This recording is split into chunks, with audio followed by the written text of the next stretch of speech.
விழுந்து சேவிச்சான் கிருஷ்ணரை. பிரபு மாமரை தலைவா போற்றி, மதிகுல விளக்கே போற்றி, தாமரை கண்ணா போற்றி, தரியலேரே போற்றி, தோமரு செல்வம் வாய்ந்த துவாரகைக்கு இறைவா போற்றி, ஏ துவாரகாநாதா. காவலனே, என்ன சமாச்சாரம்? அந்த காலத்தில் உங்களோட ஒன்றா படித்தாராம். கந்த துணி கட்டியிருக்கார். வேத பிராமணன், பார்த்தாலே தெரியுது அவர் நல்லவர்னா.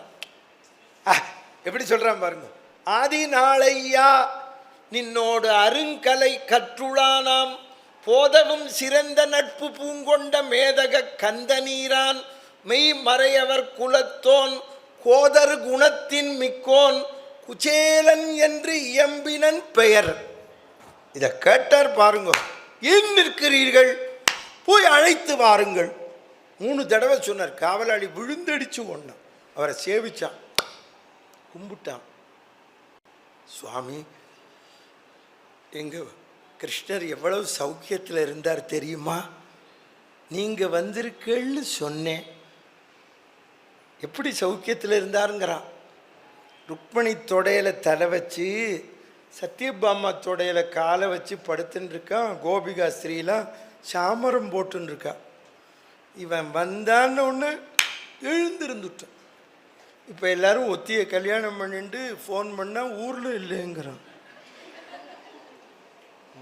அவன் கேட்குறான். ஃபோன் நம்பர் பார்த்த உடனே யாரு பாரு, திருச்சி கல்யாணராமன் பாம்பே போயிருக்கேன்னு சொல்லும். பார்த்தியா, கிருஷ்ணர்கிட்ட கற்றுக்கணும். தாயாரை பார்த்த குழந்தை மாதிரி எந்திருந்தானாம். இப்போ தாயாரும் உத்தியோகத்துக்கு போகிறாள்லையோ, அந்த குழந்தைய பாட்டி வளர்ப்பா. சாயந்தரம் 5 மணிக்கு அம்மாக்காரி வந்த உடனே அந்த பாட்டி, ஆறு வந்திருக்கா பாரு அப்படின்பா. சர்ன்னு இறங்கி ஓடும். அப்போ பாட்டி கூப்பிட்டா வராது, தெரியுமா உங்களுக்கு? ஆனால் அந்த குழந்தைக்கு தெரியும், நாளைக்கு 8:30 மணிக்கு இந்த வள்கிட்ட தான் இருந்தானும்னு.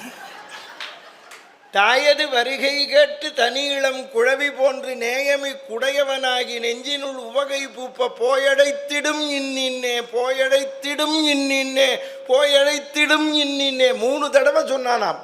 வேதம் சொல்கிறது ஒரு விஷயத்தை 3 தடவைக்கு மேலே சொல்லப்படாது. வேதம் சொல்கிறத கேளு. பிரீதா பிரீதா பிரீதா, லோகா லோகா லோகா பிரீதா. 3 தடவை தான் சொல்லுவா, தெரியுமா? நீ கோர்ட்டில் பாரு, 3 தடவை தான் கூப்பிடுவான். ராம்சாமி ராம்சாமி ராம்சாமி. ஆமாம், 3 தடவை விக்கெட் எடுத்தால் தான் ஹேட்ரிக்கு. நம்ம சம்பிரதாயம் தான் வச்சுருக்கா கிரிக்கெட்டில், தெரியுமா?